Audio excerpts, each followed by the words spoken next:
Alright, we're going to break this up by a few different rooms. We'll start off the garage. Pretty straightforward.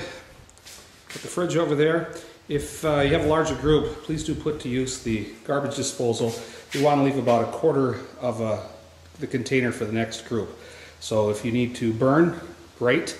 Compact, great. Or even if you have a smaller group, go ahead and push down on the garbage so we can fit it in a bin. That'd be wonderful. If you need to have a music in any specific room that's not there, by all means use the boombox, battery charger, anything you see you're welcome to use, including the croquet. You need to pump up your tires. There's a spare propane. If you do run out of propane, you should have another one there. For some reason it's not there filled up, I'll reimburse you. If you wanted to use the external gas cans, you're welcome to use that as well, as opposed to filling up in the lake. The vacuum, in case you need it. A couple of croquets, 4 of those chairs, and there's some other chairs around the property. If you're renting the fishing boat, there's a net for you.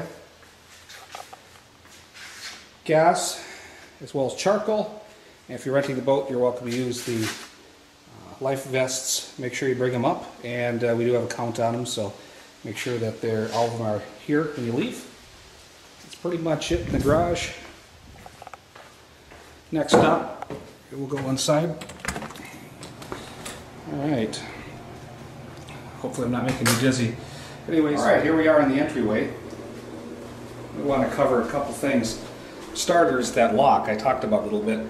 On this side you'll see I threw a little sticker on there saying do not lock. The reason for that is as follows. I've got a keypad, and basically you would enter the code that I gave you on the keypad, and as you see, won't change unless you enter in the code. It's a 4-digit code that you'll get. If you want to bypass that, you just simply turn the switch. It's electronic, not a mechanical switch. Now it opens that way. As you might guess, you do this and enter that code, nothing's happening. So that's the reason for that. In the closet, I have additional dusting and central vac hoses, things of that nature.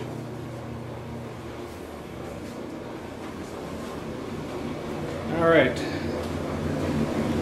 wash and dryer. We do have extra dish soap, I should say laundry soap. There it is.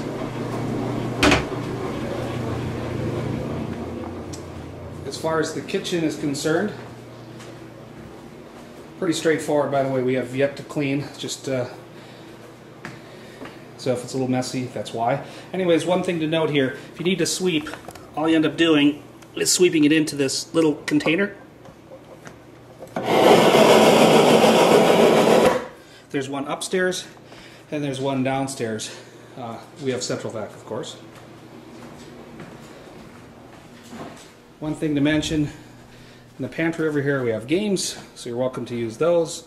Some wine glasses, pretty straightforward. Now we're going to come out to the 3-season porch. You can kind of see things in there. You're welcome to smoke outside, no problem. Inside, please don't. And there are various cushions that will get wet, so if you know it's going to storm and you would prefer not to have a wet butt, bring in the cushions. That'd be great. Alright, come on back inside. A little pan for you guys.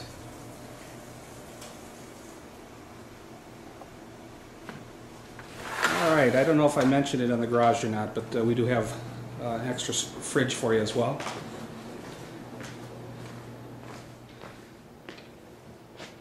You'll notice that I have runners.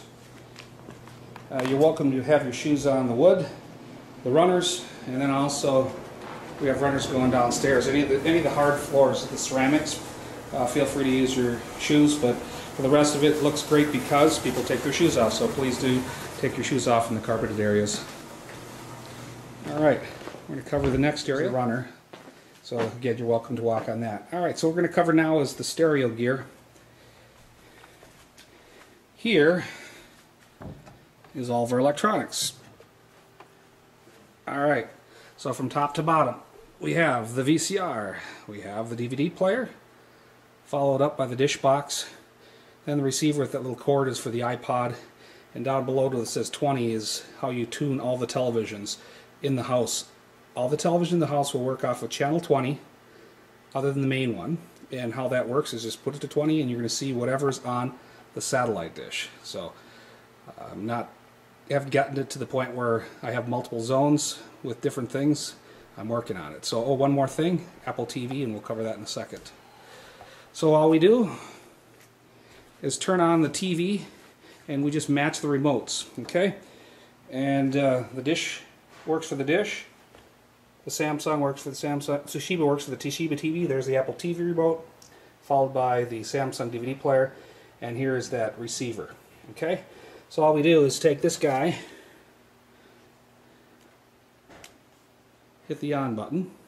Now, one point to mention on this television, it usually takes a second or two to delay to turn on. So once the TV turns on, it's just a matter of making sure that this guy's on, this dead on. There's the button in the front that you want to push for on. If it's on, now all we care about is reading what's on the display. Notice it says DVD. If I turn that button, it says Apple TV input, TV cable input, VCR, JVC input, AM/FM tuner. There's that iPod cord. To use the iPod, make sure that you do turn the volume up on your iPod. Okay, so there's the iPod cord. So pretty straightforward, and then the volume is right there as well. So the rest of the buttons, it's only a way of getting yourself in trouble, so you can leave those alone and be in great shape.